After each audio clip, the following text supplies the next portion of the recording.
Si es así, el pensamiento de Pablo coincide con la mayor parte de las ideas elaboradas aquí.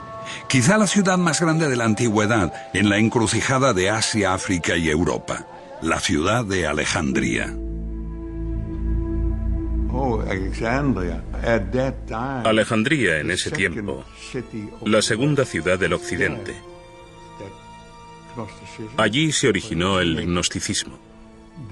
Allí vivían los egipcios, los griegos, y había más judíos en Alejandría que en Judea y Galilea en aquella época.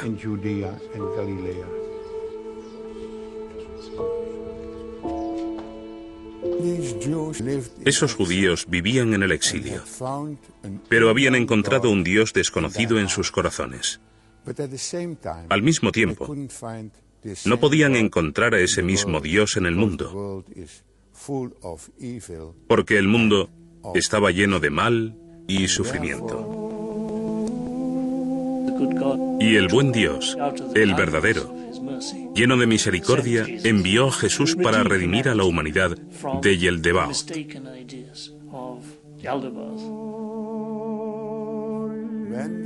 Cuando esos judíos de Alejandría se hicieron cristianos, Jesús apeló a lo más profundo de ellos y dijo: quien se conoce a sí mismo conoce a Dios. Mito o metáfora, en la figura de Jesús está también la semilla de la discordia. En torno a su persona sobrevino una batalla de ideas que separó las dos posturas. Sí, una de las mayores pugnas entre los seguidores de Jesús fue la cuestión de por qué Jesús murió de manera tan terrible.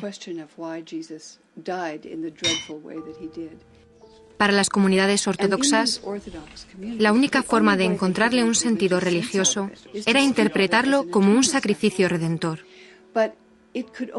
Pero este sacrificio redentor solo tenía sentido si todos necesitábamos redimirnos del pecado. Así, los cristianos desarrollaron la idea de que teníamos que haber pecado terriblemente, sin posible redención. Entonces, la idea de que el Mesías de Dios muere en un sacrificio redentor por los pecados del mundo se convierte en una forzada explicación de su crucifixión. Así nace un nuevo elemento en la relación entre el hombre y la divinidad: el pecado original. El elemento central del mensaje cristiano, su fuerza, reside en la culpa, que Dios está mirando, sabiendo no solo todo lo que hacemos, sino también todo lo que pensamos. Creo que el cristianismo es bastante excepcional en el sentido de que Dios lo ve todo y castiga a los creyentes por sus malos pensamientos, por los pecados de la mente. El pecado y la culpa crearon un credo en el que predomina el miedo a Dios y al infierno, siempre presente en las prédicas de los sacerdotes.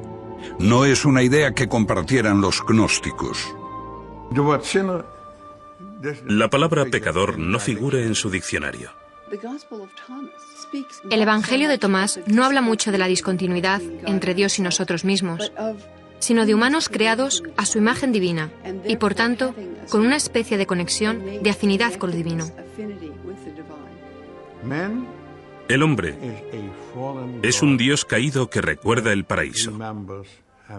Ese es el concepto de todos los misterios de la antigüedad y también de la gnosis.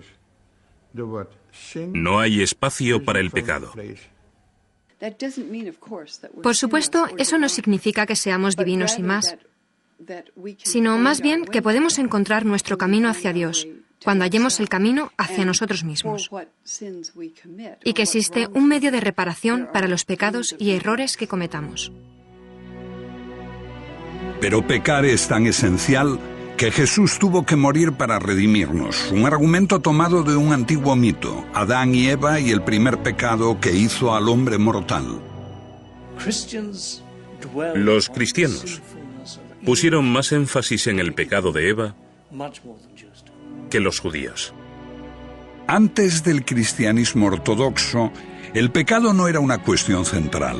Los maestros judíos, paganos, gnósticos coincidían en que tenemos la capacidad de seguir o de desobedecer a Dios. Tenemos buenos y malos impulsos. Se entendía que esta era la condición humana. Existe un gran debate sobre esto, porque algunos cristianos creían que era absurdo, lo de comer una manzana. Una desobediencia inocente por la que Dios condena a los hombres a una existencia inferior, lejos del paraíso. Un castigo totalmente desproporcionado.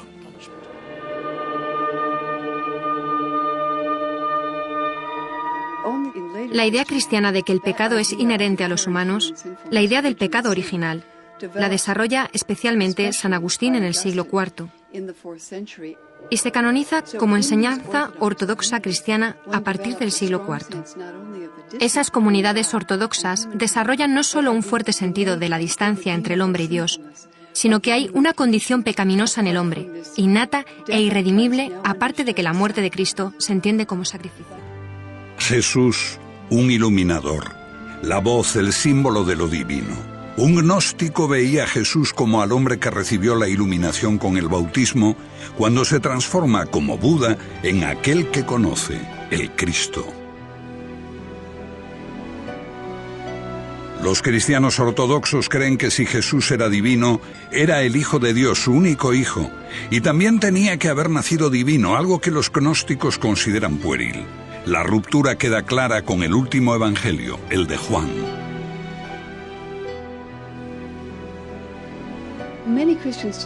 Muchos cristianos pensarán hoy, desde luego, el cristianismo dice que Jesús es el Hijo de Dios.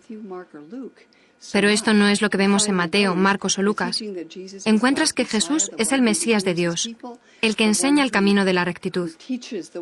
Se podía ser un judío muy devoto y seguir a Jesús en eso. Pero con el Evangelio de Juan, la afirmación de que Jesús es Hijo de Dios, y más aún, su único Hijo, es una afirmación radical que no veo mencionada por los ortodoxos antes del año 160 más o menos. Pero esta idea se convierte en la lente a través de la cual los cristianos leen los evangelios.